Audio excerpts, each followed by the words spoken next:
I am loving how well my garden is doing this year. My planter boxes in my little courtyard. I planted tomatoes from a seed for the first time this year, and I'm just in awe that they're actually growing and doing really well. And already some of them already have little teeny tiny tomatoes on them, and they're so cute and beautiful. I honestly was surprised. Well, I was surprised first of all that the seeds germinated and turned into little plants. Then I was just shocked that I managed to be able to keep them alive long enough to transplant them into the planter boxes. And I don't think I've ever tried tomatoes from seed before, have I? Not sure, but I've tried many vegetables from seed, and often the seedlings are just like wiry and weak, and if they grow in the greenhouse, by the time I get them into the soil, they're just too wimpy, or I'll overshoot it. I plant them too early, I plant them too late. I'm just learning. I'm obsessed with plants. I love gardening, but I'm definitely an amateur, and every day I go outside like multiple times a day and get excited about how much they've grown since 4 hours ago when I came out. The tomatoes though, I actually had so many, almost every single tomato seed that I planted germinated and turned into a little plant, which I was not expecting. So I had to drop some off at my daughter's place, and she didn't have a ton of room either.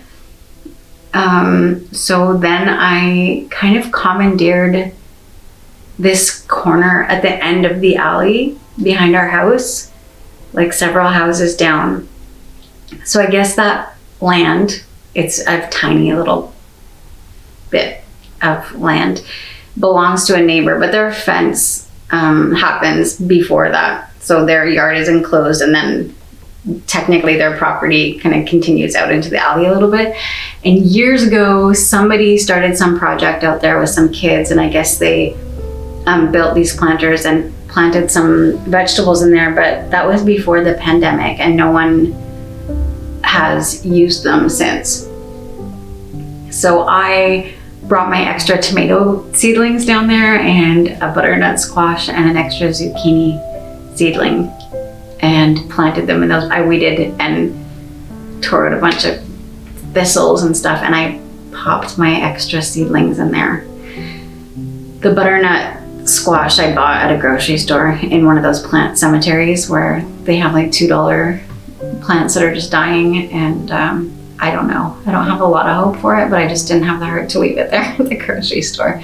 So it's living in the alley. Probably the squirrels will get most of the fruit of that labor because they get most of the fruit in my actual yard as well. So we'll see, but I'm pretty excited. Anyways, I just don't have enough space to grow stuff. I've moved out into the alley where our grapes live. I actually pruned the grapevine back this spring because it was already like competing with our car for space in the parking spot. But apparently my pruning it just gave it like renewed inspiration. So now the vine is like 4 times bigger, and we have tons of grapes, tons of baby grapes growing, more than we've ever had before. So did not fix our alley issue, our parking spot space crowded car issue, but we're gonna get a lot of grapes. I also planted potatoes again in the alley this year in our parking spot because they did really well last year. But this year I'm having a bit of a squirrel issue, more than usual, which is to say that the squirrels just keep digging up the potatoes and then hiding them in strange places. So I completely weeded this whole area at the end of our parking spot that belongs to our neighbor. She doesn't mind that it's completely overgrown, but the vines are strangling my potato plants. So I weeded her stair area and cut back tons of the plants, and I found a whole bunch of my potatoes hiding under the weeds. So I guess the squirrels dug them up and moved them to a spot that they thought they would be safer for later consummation. I don't know. I have a bigger, scarier predator in the yard though, and have had for the last few years, and that is the cabbage moth. And I love growing things like kale and bok choy, and these little white moths that are apparently called cabbage moths love cruciferous veg. So they will eat your broccoli, your cabbages, your kale, your bok choy. But well, I don't even know if it's them eating it. I know that they lay their eggs in it, and then their caterpillars, just like their babies, when they hatch, they just go to town on all of this veg. And the last 2 years we've gotten like zero, but not just cruciferous. They also ate, I swear, they ate all the chard and basil that was in the same box. And I know it was them because I saw them. I saw the eggs, I saw the babies, and the damage that was done.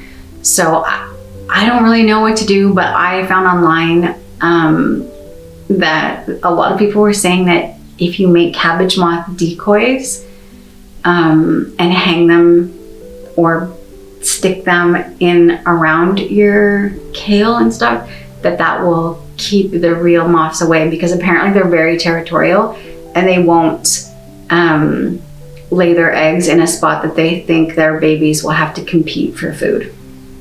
So I cut up a bunch of like yogurt containers and plastic bags and made moth decoys and stuck them in my planter that has my kale and chard growing in it. And I also dangled some of them from some string. I'm not gonna lie, I thought it was pretty fun. It was a pretty fun project, and I kind of strangely like seeing those little moths hanging in there, but I don't know. I've been watching to try and see. So far, I have not seen a real cabbage moth actually go in to the planter box area. I've seen them flying around. They seem to like to hang out on the flowers that I planted in amongst all of my tomato plants, but so far I have not seen them actually go in through the chicken wire into the area where my kale and chard is growing so far. We'll see. It's worth a try. It's worth a try. What if it actually works? I might actually get to eat some of my greens this year that I grew myself, which would be a miracle. It would be amazing. And greens are so good for you. They're just so good for you. I love them so much. And I mean, they're just so rich in antioxidants. They are packed with magnesium and iron, and it's a great source of fiber, vitamin K, potassium, vitamin A, vitamin C. To absorb the iron in leafy greens, it really helps to eat something else that's really rich, like super rich in vitamin C, like bell peppers or strawberries, tomatoes, things like that. That makes the iron in your leafy greens more accessible to you. Did I say they're packed with antioxidants? I think that I did. Anyway, they're amazing for your gut health, your immune health, your brain health, and all kinds of good stuff. So if I actually succeed to grow my own greens and get to eat them myself this year, I am going to be elated. It's not that we never have gotten any of them. It's just that the moth babies, the caterpillars, usually get to most of it. I love eating greens fresh. I love eating them cooked, and I love this recipe that is a Mediterranean inspired. So like there's a Greek version of it, an Italian version of it. I'm not loyal, so I just do it the way I like it, and I'm going to show that to you. But it's also very versatile. You can use whatever greens you want to use. So super easy to make, super delicious, and you can eat it cold, room temperature, hot. You can eat it, any number of ways with any number of dishes. So that's what I'm going to show you. I hope you like it. And if you have already made this in the past, or you try this now and you tweak it and add your own spin on it, please feel free to leave your suggestions in the comments below. I would love to know how you like to cook your greens. You can use whatever mix of greens that you want to for this recipe. I love to use dandelions. I love to use chard. I like to throw in spinach, mustard greens. What else? Kale is great. There's so many really delicious greens that you can cook up. The only thing is that you need to be mindful of the cooking time. So some of them, like rapini greens and dandelion greens, for example, will need to be boiled or blanched quickly before you add them to the greens that you are sauteing.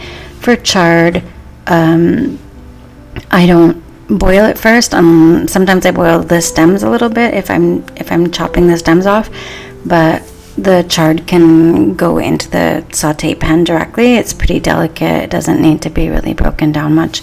And then the spinach I always throw in at the very last second after the heat is off. For the heartier greens like dandelion greens and rapini greens, I would bring some salted water to a boil. And then this is where it's a bit tricky, because sometimes it can take up to 6 minutes if you have really thick dandelion leaves or greens, or if they're a bit older, so maybe not quite so tender, it can take a bit longer. I know kale seems like a really hardy plant, and it can be, but the kale that I have is quite tender actually, so I put that in the last couple of minutes. So I started with some salted boiling water, and then I added my dandelion leaves and I boiled them for about 6 minutes, and then for like the last 2 or 3 minutes I added the kale leaves, and they came out perfectly like that. I made sure they were quickly rinsed in very cold water afterwards, and then I patted them dry so they wouldn't be too soggy when they went into the saute pan. The next thing that I usually do is slice some scallions or green onions, and then I will mince a few cloves of fresh garlic. I am a huge fan of garlic. Anyone who's been following for a while knows that. So I'll usually put in a pretty good amount of garlic, but that's totally up to you whether you like it or not. You can adjust the amount, or you can eliminate it completely if you want to, although it pains me even just to say that. I warm up some olive oil in a saute pan, and I add the green onions and the garlic to that. And when they start to soften just the teeniest bit, I add also some chili flakes and some dried currants.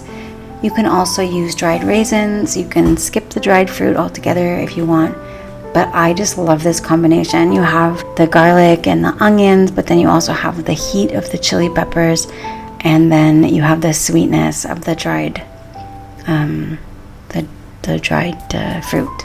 Once those are nice and tender, I will add all of my cooked heartier greens to the mix and make sure that they're really well coated. And then after that, I will add the chard and other fresh greens. And by all the fresh greens, like I said, I'm not adding the spinach yet. That's going to go in at the very last second, because I want these to cook for a while until the chard is really nice and tender. The goal here is not to have mushy or yellow brown greens. You really want them to still be green, or in this case also green and red and what have you. So you want them to still have a bit of bite to them, but for them to be tender. And then at the very end, I turn off the heat and I add fresh spinach. You can add salt and pepper in whatever quantities that you like, or you can omit them completely if you want. And you can eat this warm, you can eat this room temperature. I even eat it cool sometimes. And what did I want to tell you? And sometimes I will just drizzle on, if I'm eating it like room temperature, warmish room temperature, or cold, I will also drizzle like some white balsamic or something like that, just to add a little bit more sweetness. So then you have the really earthy taste of the greens, and then maybe the stronger influences of the garlic and the onion and the chili flakes, and then you have the sweetness in the currants and your balsamic vinegar, and it's just like if you ask me, it's just such a perfect balance. And then especially if you add a bit of salt. Delicious. I happened to have some cooked lima beans in the fridge, and I also had some leftover chimichurri. So I blended my grains in with those, and they made an excellent snack. They were so good. And I would normally eat that like on a piece of toast or something for breakfast or lunch. But yeah, so good.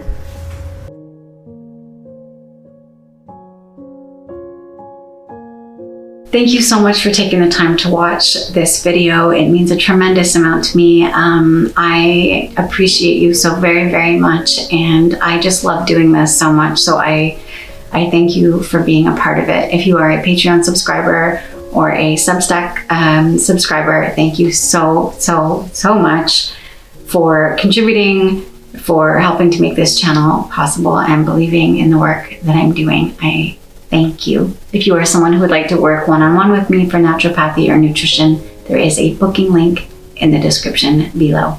I will be back very, very soon. And in the meantime, take very good care of yourselves.